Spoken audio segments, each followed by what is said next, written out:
अगर एनवायरनमेंट में हो रहे मानव समाज के लिए विनाशकारी चेंजेस को न रोका गया तो सन 2050 तक इंडोनेशिया का जकार्ता, अमेरिका के फ्लोरिडा में मियामी, इटली में वेनिस, भारत में मुंबई और थाईलैंड में बैंकॉक जैसे दुनिया के 11 से ज़्यादा शहर जलमग्न होकर काल के गाल में समा सकते हैं। ऐसा नासा के एक रिसर्च में दावा किया गया है। क्लाइमेट पर रिसर्च करने वाली अमेरिकन लेखिका सराह ड्राई की किताब the Newton's papers the strange and odyssey of Isaac Newton's manuscripts में न्यूटन के द्वारा बताए गए भविष्य की दुनिया पर प्रकाश डाला गया है। न्यूटन ने अपने कैलकुलेशन के आधार पर कहा था कि 2060 तक पूरी दुनिया या तो विनाश के चपेट में आ जाएगी या विनाश शुरू हो जाएगा। प्राकृतिक घटनाओं में जिस तरह से एकाएक बदलाव आए हैं उसका सबसे बड़ा कारण है जलवायु परिवर्तन। तूफानों की संख्या बढ़ गई है, नदियों में बाढ़ की घटनाएं पहले से कहीं अधिक हो गई हैं और इसका सीधा असर सभी तरह के जिंदा प्राणियों पर देखने को मिल रहा है। जाड़े के मौसम में आग लगना, पेड़ों में फलों और फूलों का समय से पहले आ जाना, इससे कहीं कहीं पूरा इकोसिस्टम संकट की स्थिति में आने लगा है। पहले जो जलवायु परिवर्तन 100 साल में होता था, अब वह 10 से 20 सालों के बीच देखने को मिल रहा है। भारत समेत पूरी दुनिया पर बढ़ते तापमान का गहरा प्रभाव पड़ने वाला है। भारत के सभी 748 जिले क्लाइमेट चेंज की चपेट में हैं। कार्बन डाइऑक्साइड का उत्सर्जन पिछले 10-15 सालों में 40 गुना बढ़ गया है। इंडस्ट्रियलाइजेशन के बाद इसमें 100 गुना की बढ़ोतरी हुई है। दुनिया भर के मौसम में जो परिवर्तन हो रहे हैं उसके लिए ग्रीन हाउस गैसेस को भी जिम्मेदार माना जा रहा है। इन गैसों में सबसे प्रमुख है कार्बन डाइऑक्साइड, मीथेन और नाइट्रस ऑक्साइड। ये गैसेस वायुमंडल में जो ऊर्जा छोड़ती हैं उससे ग्लोबल वार्मिंग पैदा होती है, यानी इन गैसों का ज्यादा निकलना धरती पर गर्मी का कारण बनाते हैं। भारत ने कहा है कि वह 2070 तक नेट जीरो का लक्ष्य हासिल कर लेगा। प्रधानमंत्री का भारत के संबंध में अहम ऐलान 1 नवंबर 2021 को ग्लासगो में जलवायु परिवर्तन के शिखर सम्मेलन के पहले दिन हुआ था, जबकि दुनिया के अन्य देश 2050 तक नेट जीरो का लक्ष्य पाने का टारगेट रखे हैं।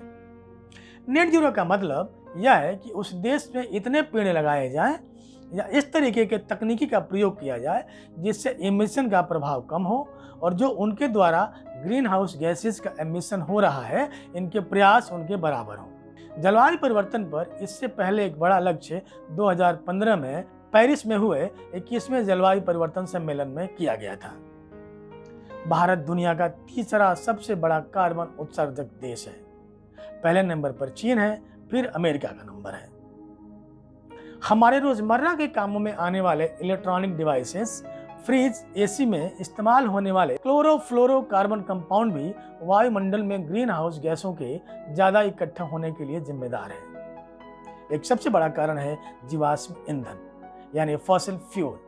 फॉसिल फ्यूल उसको कहते हैं जो मरे हुए जानवरों, पेड़ पौधों के अवशेषों से जो लाखों करोड़ों सालों से गर्मी में दबाव की वजह से तरह तरह के लिक्विड या सॉलिड ईंधन में बदल जाते हैं। उसका उपयोग मानव समाज को बहुत संयम से करना चाहिए, नहीं तो पूरी दुनिया इसकी वजह से समाप्ति की कगार पर खड़ी हो जाएगी।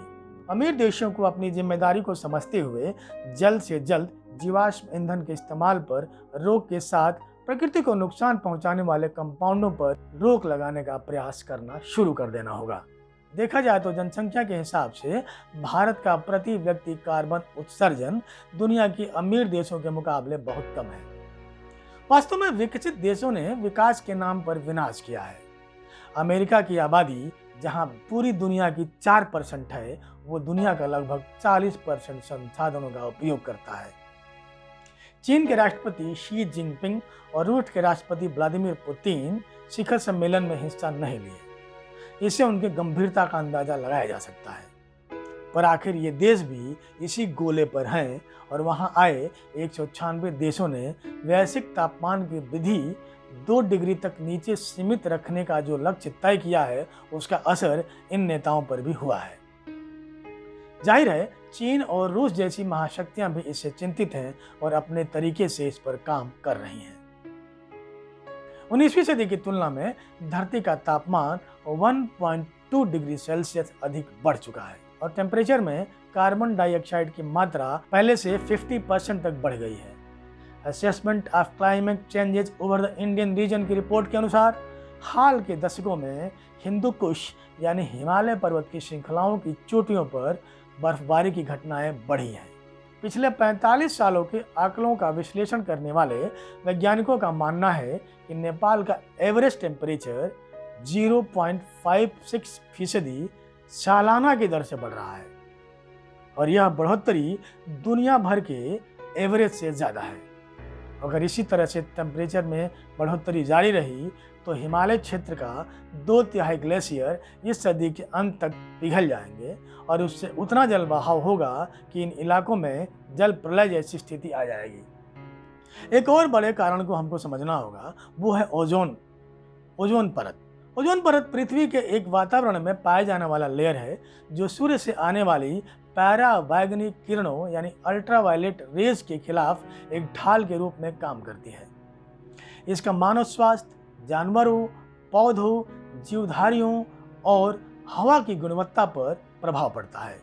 इसका अगर प्रभाव अधिक हो जाए तो प्रजनन पर भी असर पड़ता है। इन तमाम सारी बातों पर चिंतित होते हुए संयुक्त राष्ट्र महासचिव एंटोनियो गुटेरेस ने कहा कि जीवाश्म ईंधन की हमारी लत मानवता को विनाश की ओर ढकेल रही है। उन्होंने कहा, अब या तो हम इसे रोक दें या ये हमें रोक दें। अब ये कहने का वक्त आ गया है कि अब बहुत हो चुका। खुद को कार्बन से मारने का दौर अब बहुत हो गया। प्रकृति को शौचालय की तरह इस्तेमाल करना बहुत हुआ। इंसान को अब अपनी कब्रें खोदना बंद कर देनी चाहिए।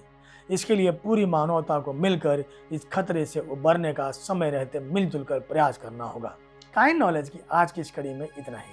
इस वीडियो को लाइक कर दें और हमारे चैनल काइंड नॉलेज को सब्सक्राइब कर बेल आइकन दबाकर ऑल को भी प्रेस कर दें। हमारे साथ बने रहने के लिए आपका बहुत बहुत आभार। नमस्कार।